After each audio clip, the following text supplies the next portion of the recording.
आयशा के जाते ही big boss का घर सुना सुना हो गया है। वीकेंड के वार पे जहां पर हम लोग उम्मीद कर रहे थे कि जिन्हें बहुत अच्छे वोट्स मिल रहे हैं वो कहीं ना कहीं इविक्ट नहीं होंगी, बट ऐसा नहीं है। ये बिग बॉस का चक्र है और बिग बॉस का चक्र ऐसा है जो कि बड़े बड़ों को, अच्छे अच्छों को पानी याद दिला देता है। जैसा कि लास्ट ईयर हुआ था, हम यहाँ पर एक्सपेक्ट करके बैठे थे कि जो शो में 101% देकर आया है तो वो जीतेगा, जैसे प्रियंका, अर्चना या फिर शालीन। तो वहीं यहां पर कोई और ही विजेता बनकर ट्रॉफी लेकर चला जाता है। लेकिन अब वीकेंड के वार पर कुछ अपडेट्स हैं जिनको आपके सामने प्रस्तुत करना बहुत ज्यादा जरूरी है, और ये गुप्तचरों के द्वारा आई है। अगर आपने चैनल को सब्सक्राइब नहीं किया, कर लीजिए। मेरा दूसरा चैनल राहुल भोज कॉमेडी है, कमेंट सेक्शन में लिंक भी पेस्ट कर दिया, एक बार जाइएगा, सब्सक्राइब जरूर कीजिएगा।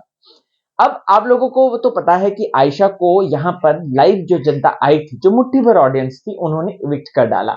आयशा बहुत ज्यादा खतरा बन गई थी कहीं ना कहीं, क्योंकि उनको मुनव्वर की जनता फॉलो कर रही थी और बहुत सारे वोट्स देकर विक्की को दिया गए वचन का पालन कर रही थी। विक्की को क्या बोलते हैं मुनव्वर, बोलते हैं कि भाई हम तुमको टनल तक छोड़कर आएंगे, और ऐसे में मुनव्वर की ये मंशा डेफिनेटली पूरी होते हुए नजर आ रही है। क्योंकि अंदर की कुछ अपडेट्स ऐसी आ रही है कि वीकेंड के वार पर एक और इविक्शन होगा जो कि वोटिंग के आधार पर होगा। और वोटिंग में हम सबको पता है कि विक्की का डामाडोल हो चुका है, और जिसके चलते ईशा सेकंड नंबर पे और फर्स्ट नंबर पे अब अंकिता है।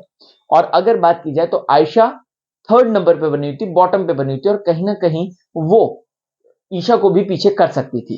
खैर, यहाँ पर बातें हम आगे बढ़ाते हैं और कहते हैं कि अगर बात की जाए तो ये तो वोटिंग के आधार पर होगा ही होगा इविक्शन, लेकिन इसके साथ साथ अगर देखा जाए तो आगे के दिन के लिए भी चीजें की जा रही हैं, जैसे कि अंकिता को बेजोड़ जो सपोर्ट मिल रहा है फैंस का, जो कि बढ़ चुका है विक्की की तरफ, और अंकिता के फैंस विक्की को भी सपोर्ट कर रहे हैं, जिसके चलते अंकिता को पूर्ण बहुमत नहीं मिल रहा है।